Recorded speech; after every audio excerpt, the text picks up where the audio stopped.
Ни для кого не секрет, что Путин сейчас является врагом общества номер один. По крайней мере, все адекватные люди это понимают. В интернете его приравнивают к Гитлеру, и я не стану объяснять, почему это справедливо. Можете посмотреть видео любого украинского блогера, который все видит вживую и может разложить все по полочкам. К примеру, Сливки Шоу. Кто бы мог подумать, что когда-то в политическом плане я буду ссылаться на этот канал, но он достаточно грамотно все объяснил. И учитывая, что правда не на стороне Путина, его критикуют и обвиняют практически все страны мира, от обычных граждан до знаменитостей и представителей власти. И все это просто не могла обойти стороной самая известная хакерская организация Anonymous. В этом видео вы узнаете, кто это такие, чем они известны, переведу их послание Путину и гражданам Российской Федерации, а также расскажу о другой хакерской организации из стороны России, которая пошла войной против Anonymous.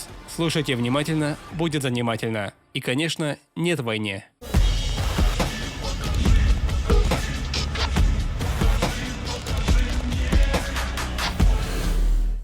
Итак, кратко о том, кто такие анонимусы и чем они прославились. Слово «анонимус» уже давно стало нарицательным, его часто употребляют в отношении пользователей интернета, не желающих лишний раз светить своими персональными данными. В то же время термин «анонимус» имеет вполне конкретное значение. Так называется международное движение активистов, которые прославились целым рядом громких и скандальных акций. Давным-давно в далеком-далеком интернете, нравы которого сильно отличались от современных, еще оставались места, где было позволено чуть больше, чем обычно. Анонимность позволяла юзерам имиджборда 4chan, не рискуя ни лицом, ни репутацией, высказывать любые мнения, в том числе те, которые сильно отличались от принятых в приличном обществе. 4chan стал не только месторождением множества популярных мемов, но и источником целого ряда массовых акций, которые периодически устраивали участники этого анонимного форума. Массовые набеги на другие интернет-ресурсы, троллинг некоторых одиозных личностей в соцсетях и даже организованные кибератаки. Это то, чем запомнился 4chan в первой половине нулевых.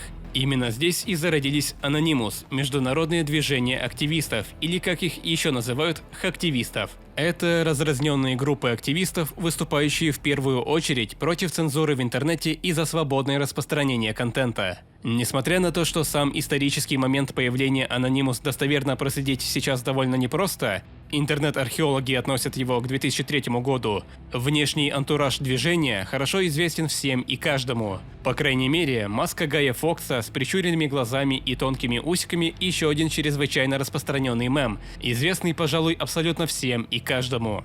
Сейчас в наших странах такая маска – это уже банальщина, так как она есть практически у каждого школьника-снюсоеда. Гай Фокс – это реальный персонаж, один из участников порохового заговора в 1605 году. Не самая интересная фигура, знаменит в первую очередь тем, что попался и под пытками сдал сообщников. В родной Британии долгие годы считался героем отрицательным, и до сих пор во многих англоязычных странах 5 ноября проводится Ночь костров, во время которой чучело этого деятеля торжественно сжигают, как в России куклу на Масленицу.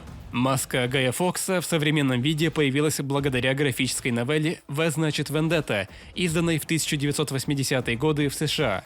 Герой комикса, прячущий лицо за маской, выступает против тоталитарного правительства. Личность его до самого конца остается загадкой. Это должно как бы намекать читателю, что любой человек мог бы оказаться на его месте. Еще одним толчком к популяризации персонажа стала экранизация комикса, выпущенная в 2006 году сестрами-братьями Вачовски, которые до этого подарили нам «Матрицу». Киноэпопея «В значит Вендетта» завоевала не меньшую популярность, чем похождения Нео и Тринити, а чувак в маске воцарился в умах современников в качестве воплощения и символа анонимности, потеснив официальный логотип Anonymous в виде костюма с вопросительным знаком, чем-то напоминающий эмблему ООН.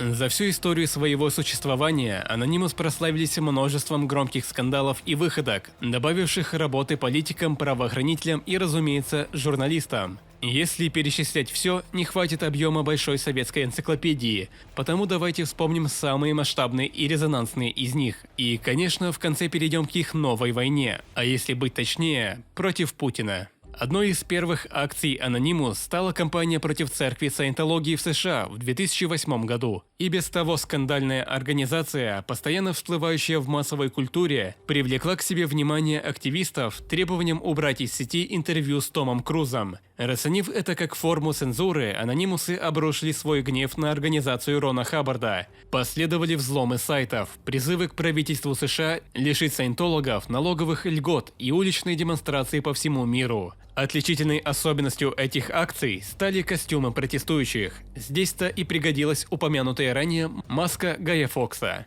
Проект «Арабская весна». В 2010-х годах в различных государствах арабского мира прокатилась волна протестов, и сообщество Anonymous не осталось в стороне. Правительство Египта, наверное, очень удивилось, когда в стране ни с того ни с сего посыпались ресурсы Министерства информации и правящей Национальной демократической партии. Но еще больше удивилось правительство Сирии, обнаружив на сайте собственного Министерства обороны сообщение в поддержку восстания. В Тунисе же анонимусы затроллили президента. После беспорядков, в которых не обошлось без участия активистов, глава государства бежал в Саудовскую Аравию.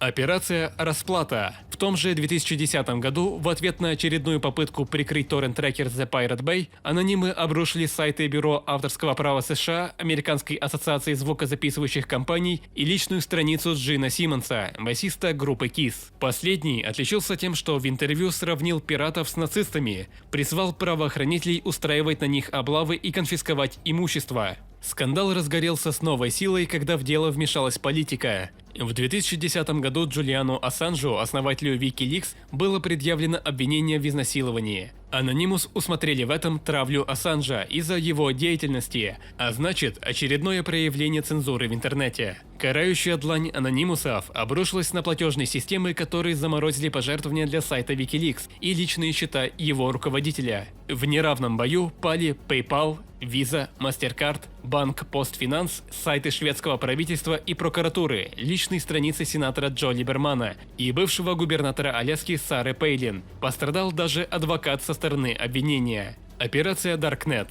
В октябре 2011 года Anonymous взломали около 40 ресурсов, которые распространяли плохие видео с участием детей и слили в сеть данные пользователей. Ну и, конечно, многие другие операции. В последнее время о новых акциях Anonymous можно было услышать нечасто. Интернет уже не тот. Все больше стран принимают законы, контролирующие действия пользователей в сети. К активистам предъявляются обвинения, назначаются штрафы. Особенно удачливые получают реальные тюремные сроки. Но нельзя сказать, что анонимусы исчезли совсем. В 2020 году от Anonymous взломали сайт ООН и разместили на нем страницу Тайваня, который, бедняга, не имеет своего представителя в этой организации вот уже с 1971 года. А основатель компании Tesla Илон Маск получил угрозы из-за своего влияния на курс криптовалют, на который традиционно ответил в своем твиттере в духе кота Леопольда призывом «жить дружно». И вот совсем недавно Anonymous пошли войной против властей России, в частности Путина. Если судить по Твиттеру, анонимусов действительно очень возмутила эта война. И еще за сутки до кибервойны, сразу после вторжения России, хакеры сделали много твитов об этом. «Fuck you, Путин». «Путин трус». Народу России должно быть стыдно за своего фашистского диктатора.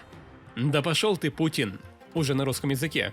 Слишком много людей выполняют приказы поджигательной войны, колонизаторов, вместо того, чтобы подняться и остановить их. Будущее человечества поставлено на карту. Мы все страдаем от того, что злые люди правят этой планетой. Они не обращают внимания на то, чего мы все хотим и в чем нуждаемся. Они заботятся только о себе. Не пора ли свергнуть ваше агрессивное правительство, чтобы мы все могли жить в мире? Anonymous всегда выступал против войны. Мы видели, как власти уничтожают слабых, преследуя только свои собственные интересы. Мы на стороне народа, а не правительств всего мира. Anonymous осуждает нападение на украинский народ. Всем людям, защищающим действия Путина в наших различных темах, у нас нет времени отвечать каждому из вас по отдельности, но мы хотели бы сказать каждому из вас большое твердое «идите нахуй». Война – это убийство. Поставьте себя на место украинцев, которых бомбят прямо сейчас. Вместе мы можем изменить мир, мы можем противостоять всему. Пришло время российскому народу объединиться и сказать «нет» войне Владимира Путина. Мы анонимы, мы легион, ждите нас. И в итоге ночью с 24 на 25 февраля они объявили войну российским властям. Они опубликовали соответствующий твит. Уже спустя час структура ФСБ по кибербезопасности объявила критический уровень угрозы, а причиной тому стало то, что сайт пропагандистов Russia Today уже не работал. Также Anonymous записали видеообращение лично Путину.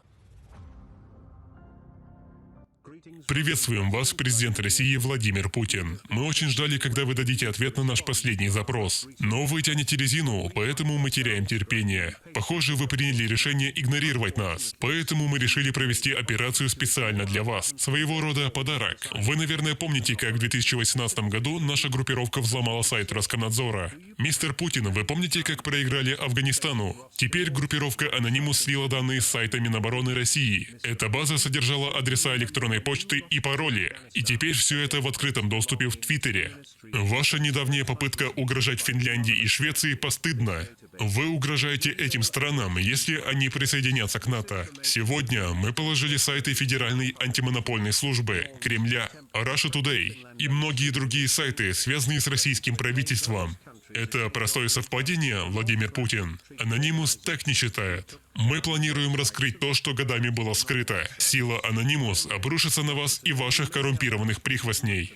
Это лишь вопрос времени, когда мы обнаружим грязь, что вы пытаетесь скрыть от общества, которому лжете. Ни один скелет в шкафу не останется нетронутым. Сейчас мы требуем от вас восстановить права украинского народа и уйти в отставку со своего поста. Вы не смогли защитить наиболее уязвимые слои населения. Вы не выполнили свой гражданский и моральный долг в качестве госслужащего. Из-за своей лжи вы подвели тех, кем намеревались управлять. Это призыв ко всем анонимусам. Пора заткнуть рот Владимира Путина его же грязными деньгами. Ищите и копайте, чтобы не оставить камни на камне. Владимир Путин, мы дали вам достаточно времени, чтобы прислушаться к нашим претензиям. И предоставили множество вариантов, но вы решили развязать гораздо большую войну. Мы никогда не простим лжи и никогда не забудем жизни, которые были потеряны при вашем режиме. Уже слишком поздно. После этого хакеры Anonymous начали мешать российским войскам вести коммуникацию и перехватывали связь, включая им гимн Украины. Также взламывали российские каналы и показывали либо правдивые видео о последних событиях, или опять-таки гимн Украины. Взломали сайты российских СМИ и разместили на них призывы к россиянам не отправлять детей на Украину, а также не верить Путину как человеку, который просто хочет попасть в учебники истории.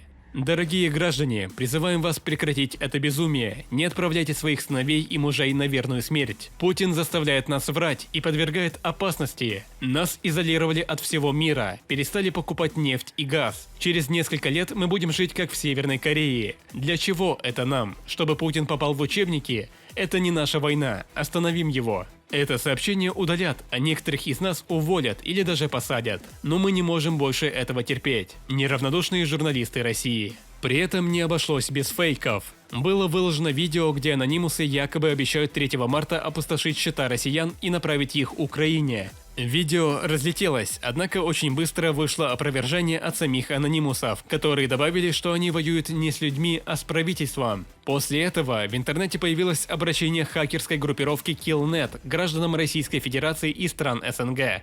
Ранее Killnet отправили спать сайт правого сектора, сайт президента Украины, ресурс наиболее популярного СМИ Польши, Poland Hub, а также главный сайт Anonymous. Можно было бы подумать, что они уже победили анонимусов, но это не совсем так. Anonymous практически всю свою деятельность организовывает и отчитывается о ней в Твиттере. Сайт был скорее визиткой. Озвучивать обращение Killnet я не стану по той причине, что их обращение само по себе является пропагандой, которая одобряет войну. На этом пока все. Если хотите следить за новостями без пропаганды, подписывайтесь на наш новостной телеграм-канал. А если хотите узнать, как стать хорошим хакером, как организовывать DDoS-атаки и принять участие в кибервойне, возможно, полезную информацию получится найти в наших телеграм-каналах Легальный Даркнет или Prime Legion. Ссылки также в описании. И рекламу, хоть и полезную, я специально всунул в конец видео, чтобы она не отвлекала от основной информации. Я без угрызения совести порекомендую вам одного человека. Он занимается тем, что сливает различные курсы, причем даже те, которые стоят огромных денег. По этим курсам я учу английский, совершенствую свои навыки в видеомонтаже, а мои знакомые учатся программированию и таргетингу. Направлений уйма, и уже слито больше 60 тысяч курсов. Skillbox, Skill Factory, Geekbrains, Udemy, XYZ, Яндекс Практикум и так далее. Обычно курсы там стоят больших денег, и нужно платить за каждый курс отдельно. А этот парень сливает все эти курсы и многие другие в один закрытый телеграм-канал, вход в который стоит всего 500 рублей. То есть за доступ ко всей этой огромной базе вы заплатите меньше, чем за один самый дешевый курс на любом сайте. Ссылка на этого человека есть в описании и в закрепленном комментарии. Можете написать ему любое сообщение в Телеграме и получите в ответ всю необходимую информацию. И при желании вам скинут все возможные доказательства. Если что, я отвечаю своей репутацией. Я сам пользуюсь этими курсами и доволен как слон, так что рекомендую. А на сегодня все. Всем спасибо за просмотр. Не забывайте про лайки, комментарии и подписку. Будьте осторожны и не занимайтесь херней. А я ухожу. Ухожу красиво.